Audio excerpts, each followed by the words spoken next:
It's another edition of Time About the Movies. Today we're taking a look at the films of March 5th, 2004. Only two to look at today, but they're notable movies, especially the first one here. Let's go ahead and take a look at the first film we've got here. The biggest new release of the weekend, Ben Stiller and Owen Wilson in the feature film adaptation of the classic 70s TV series, Starsky and Hutch. In the face of danger, they're smooth. I like your style. I like your moves. In the line of duty, they're explosive. Stop shooting my car! And when it comes to fighting crime, they know just how to do it. Do it. Alright. From the director of Old School and Road Trip. I know some people that rob some people. Ben Stiller, Owen Wilson. Which one do you like if we're going to stick to this? I've always had a thing for blondes, because I'll take anything. Starsky and Hutch, rated PG-13, directed by Todd Phillips. So yeah, this is a very interesting movie, especially considering that I was clearly too young for Starsky and Hutch, the original series, and this was my basic introduction to the series as a whole. But the premise, you can tell, is pretty much a straightforward buddy cop movie where, you know, you've got the guy who's the straight arrow, and you got the guy who's always by the book, and then you have the guy who plays by his own rules. And here, pretty much the same thing here. You've got Ben Stiller and Owen Wilson as two streetwise undercover cops in the fictional city of Bay City, California, in 1975, busting drug criminals with the help of underworld boss Huggy Bear, played pitch perfectly by Snoop Dogg. We'll get to the casting in a little bit here, because it's pretty damn amazing. This is a prequel to the TV series, as it portrays Starsky and Hutch first being partnered, and it's notable because it switches the personalities of the title characters. In the show, Starsky was curious and streetwise, Hutch was by the book. Meanwhile, in this film, it's Starsky who's the serious cop, and Hutch is the one who's laid back. Hutch is played by Owen Wilson, Starsky's Ben Stiller, and directed by Todd Phillips, who had done Road Trip and Old School before this, and it's his magic that makes it work in this case. A lot of his early films were really, really good, and here's another one of those examples of a film that really feels like something that could have been seen in the 1970s, honestly. I mean, this feels like a 1970s comedy.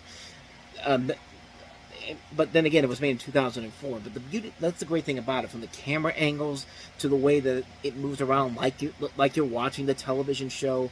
It literally does feel like something straight out of the 70s. And I think that's one of the most impressive things about this particular movie, is that even though it does change the rules around a lot in this, it's not afraid to be over the top and ridiculous. I mean, it's fun.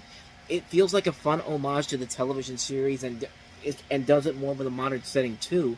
Because there's a lot of jokes in here that are very much in a modern setting. Like, you have a lot of jokes that would probably play in a modern comedy. And it's done here in a way where it doesn't feel like you're out of the decade, and at the same time, it feels like a modern-day movie at the same time. It's like a perfect meshing of the two. And just the casting overall is really damn good. Ben Stiller and Owen Wilson are great as the title characters. Vince Vaughn is great playing the bad guy in this. You see Juliette Lewis in here, Jason Bateman. Carmen Electra and Amy Smart actually have two fun roles here playing cheerleaders. The guys end up dating. There's another one with Brandy Roderick, who plays a cheerleader they're interrogating her, and it's a really funny scene. Will Ferrell has a cameo in here as well. This is kind of after his success with Elle. And Ben Stiller more I think about it, Ben Stiller had a pretty good year in 2004, because he had Along Came Polly, he had this movie, and then he would follow it up again in the summer with Dodgeball. So a big year for him in general. But the movie's just fun, and Snoop Dogg is Huggy Bear. I mean, pitch perfect casting right there. I mean, that guy just sells the role. I don't think anybody else could have played him in this particular movie. The movie knows straight up exactly what it has to do to entertain its audience, and it also appease the fans of the television show. I mean, the ending, where you have the original Starsky and Hutch, David Sewell and Paul Michael Glaser, in kind of like a passing of the torch scene, like, that's how you know. The movie does a very good job of handling that situation, because, you know, when they bring in actors from the television show in general, it could feel like it's a little bit of fan service, but if it's done well, if you do it well enough, like with Ghostbusters Afterlife. What did they do with Ghostbusters Afterlife? They brought the original Ghostbusters in, and it didn't feel like fan service, but if it's done well, it feels like fan service, but if it's done really well and you completely forget that you see it as kind of nostalgic fan service, you can really appreciate all the things about what they managed to do there. And with Starsky and Hutch, I feel like they do the exact same thing here. Everything about the movie, it's funny, it's really well done. It can be stupid at times, it can be really clever at times. It feels like a film straight out of the 1970s, but it feels like something in a modern-day setting as well. It doesn't really get talked about all that much, man. It's a movie that was a big hit when it came out, and then just kind of faded off into obscurity as these guys eventually went on to become bigger and better names. And this was the beginning of the frat pack era too, and it's just really, really funny stuff, man. I was really happy that this movie held up well over time because it's still a friggin' funny movie, man. And definitely another one of those one of those winners for Todd Phillips, who was really coming out of the gate strong early on with Old School, Road Trip, and then this film. But yeah, a really, really good film that I highly recommend checking out if you haven't seen it already. It's a very good, it's a very fun, good time. I really enjoy it. Starsky Hutch.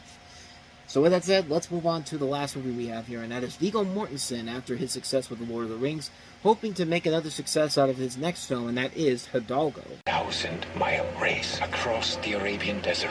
You are gambling with your very life. Who's there to race?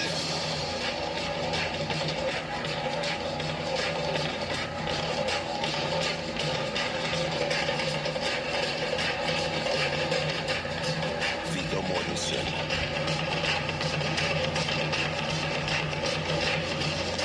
Hidalgo, based on a true story. Rated PG-13. See this trailer again at Yahoo Movie.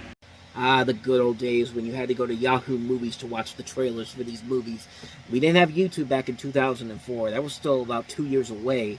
So you had to either go to Yahoo Movies or you had to go straight to the website for the movie to actually see the trailers for these. But this was directed by Joe Johnston, too. The trailer didn't even mention that, but this is a story about Frank Hopkins and his Mustang Hidalgo, and it recounts Hopkins racing from his horse in Arabia in 1891 against Bedouins riding pure-blood Arabian horses. The only other big name in the movie is Omar Sharif, and if Omar Sharif's the second big name in your film, you better have a damn good movie to go with it. And unfortunately, I don't think there really is enough there to carry Hidalgo as a good film. It's a movie that has a lot of ambition to it. You can see the effort being put into it with the visual effects and all. I mean, the sandstorms are pretty cool to watch. And Viggo Mortensen can be a very good actor, but I feel like this was a film that Disney was hoping for a lot more because Mortensen was just in the Lord of the Rings movies, and they probably thought, well, this guy's going to be a superstar after this last Lord of the Rings movie. We got to cash in right away, and not so much. It's not that the movie is bad or anything, it just feels kind of pointless. I mean, like I said, sometimes the visual effects can look pretty cool, sometimes the casting overall can be decent as well, but at the same time, there's never enough there to really make this movie stand out as something more than just an interesting idea, but a botched opportunity in the end. And it's also too long, too. It's over 2.5 hours long, and it just feels like it's overstaying its welcome because it's never really doing anything that makes this significant or much different compared to other movies of its type. It's a film that has some interesting ideas overall, but just never enough to really carry the film all the way through. And Joe Johnston's trying the best he can, but sadly it's not enough to really carry the film over to something that I would say is something worth watching. I mean, a lot of possibilities there, but just botched execution overall just kind of stymies the movie to being anything spectacular. It's a miss for me on this one. It's a shame because the possibilities were there with something they could do here. If there was a much cooler story idea here, unfortunately there really isn't, and it just kind of falters in the long run. You can see why Viggo Mortensen, after this, I guess after this, he was very careful with what projects he picked because, you know, the next thing he did was a history of violence. I almost said House of Violence, a history of violence, and then he followed that up with Eastern Promises, and then he very rarely picks movies and focuses more on his artwork because, you know, I think he takes the Daniel Day-Lewis approach where he doesn't take a good script anymore unless he realizes it's a good script to work with. And I guess Hidalgo was probably the movie that probably turned him off to doing more movies after this. But then again, that's just my thinking of it. I'm just thinking that he is one of those people like Daniel Day-Lewis who really takes the time to do other things before he takes a script that he thinks will actually work to his advantage. And I think Daniel Day-Lewis also was the same thing too, because there was that break in between There Will Be Blood and Lincoln where he didn't really do a whole lot until he was given the proper script to work with here.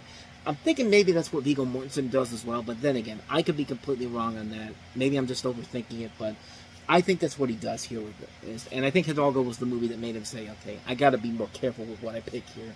But then again, that's just my thinking, so. Hidalgo, can't really recommend it. Not a bad film, but certainly not a great one either.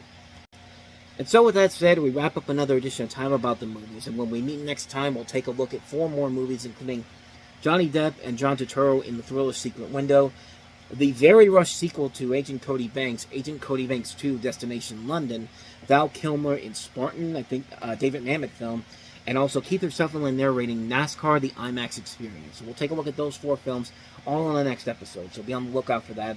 But until then, thank you so much for watching, and if you want to see more videos like this, please hit the plays on the next page, check out the previous episode, and also don't forget to hit the like and subscribe button if you want to see more videos like this on this channel. So with that said, I am off. I will see you guys next time, and until then, as always, take care.